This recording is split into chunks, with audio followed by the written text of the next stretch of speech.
Tak henti-hentinya dan gak kapok-kapoknya, Baginda Raja selalu memanggil Abu Nawas untuk diuji kecerdasan dan kecerdikan akalnya dengan berbagai pertanyaan dan tugas-tugas yang aneh. Hari ini Baginda lagi-lagi memanggil Abu Nawas untuk datang ke istana. Setelah Abu Nawas tiba di istana, Baginda Raja menyambut Abu Nawas dengan sebuah senyuman dan seraya berkata, "Akhir-akhir ini aku sering mendapat gangguan perut. Kata tabib pribadiku, aku kena serangan angin." Begitu ucap Baginda Raja memulai pembicaraan. "Ampun Baginda, apa yang bisa hamba lakukan sehingga hamba dipanggil ke istana?" tanya Abu Nawas penasaran. "Aku hanya menginginkan engkau bisa menangkap angin dan memenjarakannya." Begitu kata Baginda Raja. Abu Nawas hanya bisa diam, tak sepatah kata pun keluar dari mulutnya. Ia tidak memikirkan bagaimana caranya menangkap angin itu, melainkan ia masih bingung bagaimana cara membuktikan bahwa yang ditangkap itu memang benar-benar angin. Karena angin tidak bisa dilihat, tidak ada benda yang lebih aneh dari angin. Tidak seperti halnya air, walaupun tidak berwarna tapi masih bisa dilihat. Sedangkan angin tidak. Baginda hanya memberi Abu Nawas waktu tidak lebih dari 3 hari. Abu Nawas pun pulang membawa pekerjaan rumah dari Baginda Raja tersebut. Namun Abu Nawas tidak begitu sedih, karena berpikir sudah merupakan bagian dari hidupnya, bahkan merupakan suatu kebutuhan. Ia yakin bahwa dengan berpikir akan terbentang jalan keluar dari setiap kesulitan yang sedang dihadapi. Dan dengan berpikir pula, ia yakin bisa menyumbangkan sesuatu kepada orang lain yang membutuhkan, terutama orang-orang miskin. Karena tidak jarang Abu Nawas menggondol sepundi penuh uang emas hadiah dari Baginda Raja atas kecerdikan dan kecerdasan akalnya. Tetapi sudah 2 hari ini Abu Nawas belum juga mendapatkan cara untuk menangkap angin, apalagi memenjarakannya.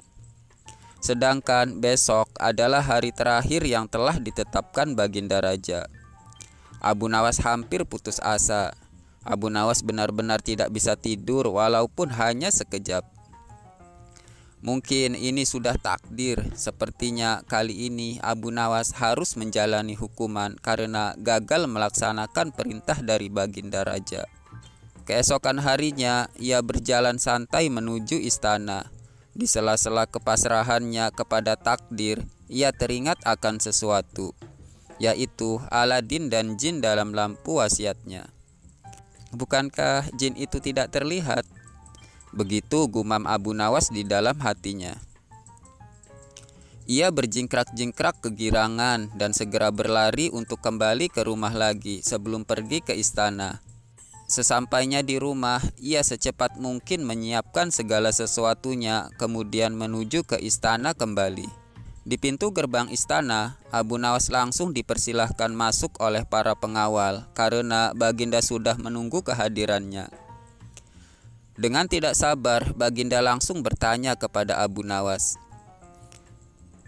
"Hei Abu Nawas, sudahkah engkau berhasil memenjarakan angin itu?"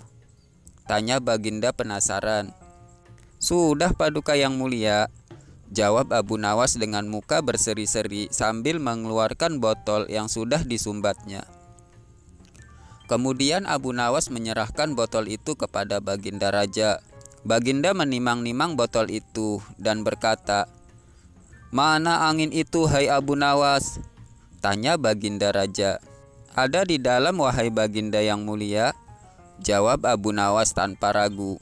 "Aku tak melihat apa-apa," kata Baginda Raja. "Ampun Baginda yang mulia, memang angin tak bisa dilihat oleh mata. Akan tetapi bila Paduka ingin membuktikan kalau angin itu ada atau tidak di dalam botol itu, maka Baginda harus membuka penyumbat botol itu terlebih dahulu," kata Abu Nawas menjelaskan. Setelah penyumbat botol itu dibuka, Baginda langsung mencium bau yang amat tidak sedap dari dalam botol itu. Ya, bau itu tak lain adalah bau kentut yang begitu menyengat hidung. "Bau apa ini, hai Abu Nawas?" tanya Baginda marah. "Ampun Baginda yang mulia, tadi hamba buang angin dan hamba masukkan ke dalam botol itu.